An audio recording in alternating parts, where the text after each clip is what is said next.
Welcome back to the channel. Thank you so much for tuning in. Before we get into it, please subscribe. Click that like button. Helps this channel out so much. We're still trying to grow. All right.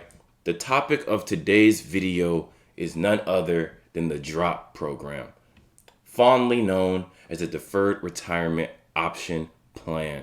All right, let's get into it.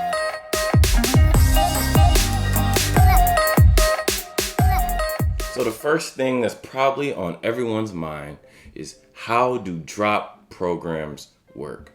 Because you can read about them, your friends might have talked about it, your parents who also worked in law enforcement might have mentioned it, and they might make it seem a lot more complicated than it actually is. It's really a very simple program.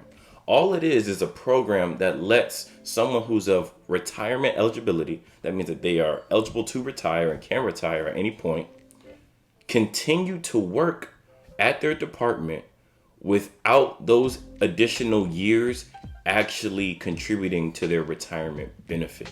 Now, you're probably sitting out there and you're probably like, why would you want to continue to work at a place and not get those years of credited towards your retirement?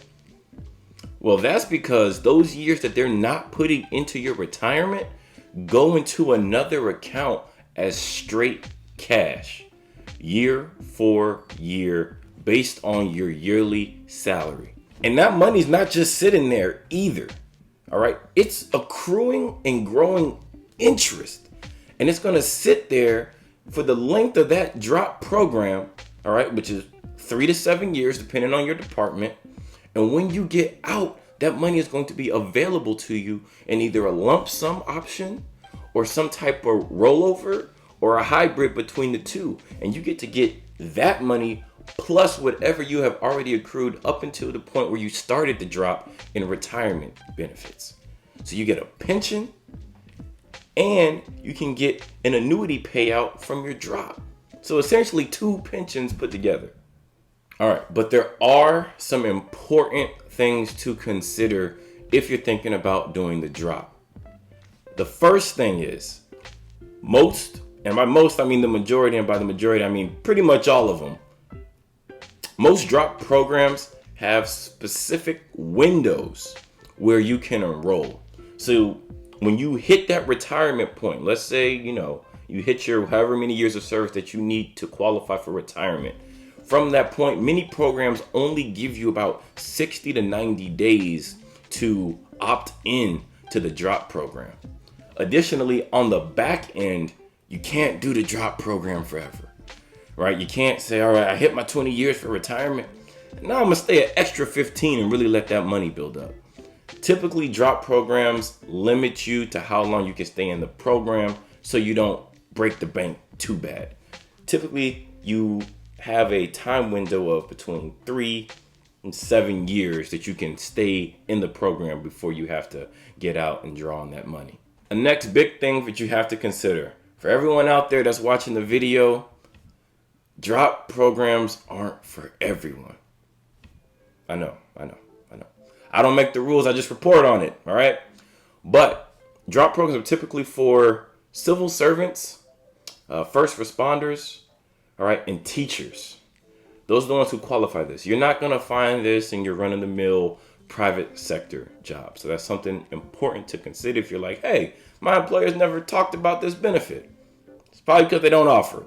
And lastly, all right, and arguably probably the most important thing, you're going to want to pay attention to whether or not you are going to be getting slapped across your dome piece. That's your head. You're going to be getting slapped across your dome piece by the tax man. Okay? So typically, on average, accounts in the drop have a sum of anywhere between $250,000 to $1.5 million.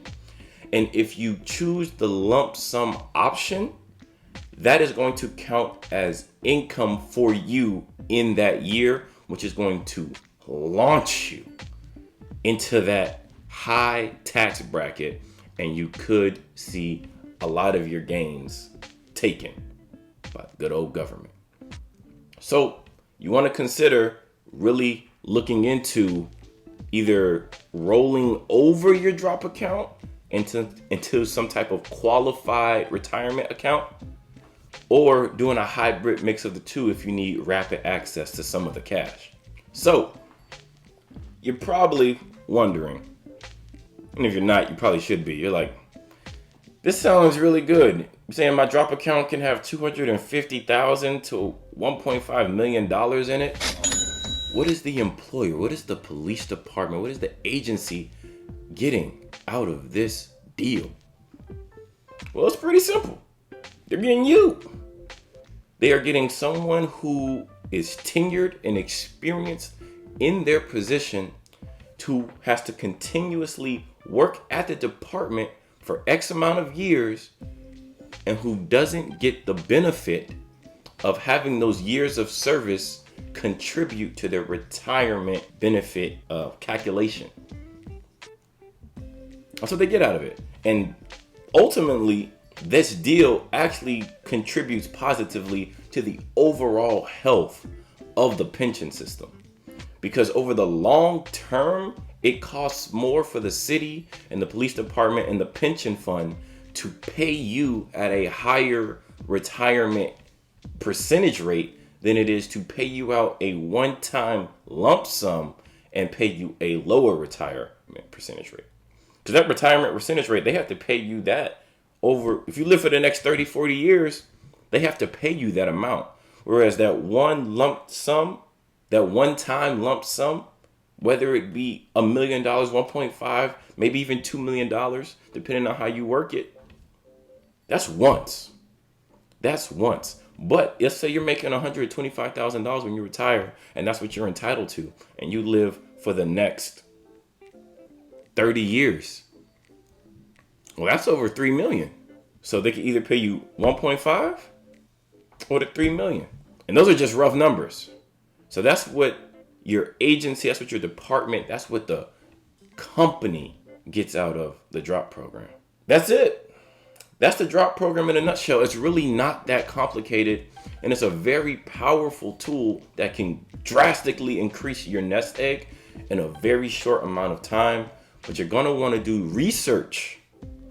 You're going to want to do research on what your department's specific drop program policies and procedures are, because no drop program is the same, and they are as varied as there are police departments across the country.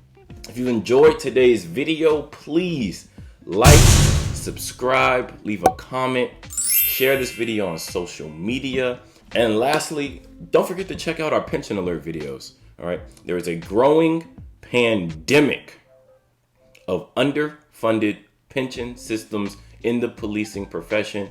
You want to be aware of it so you don't sit and waste your whole 30 years thinking that that safety net is going to be there for you. As always, it's Xavier. This is Cadet Rookie Cop. Stay blessed, and I will see you guys in the next one.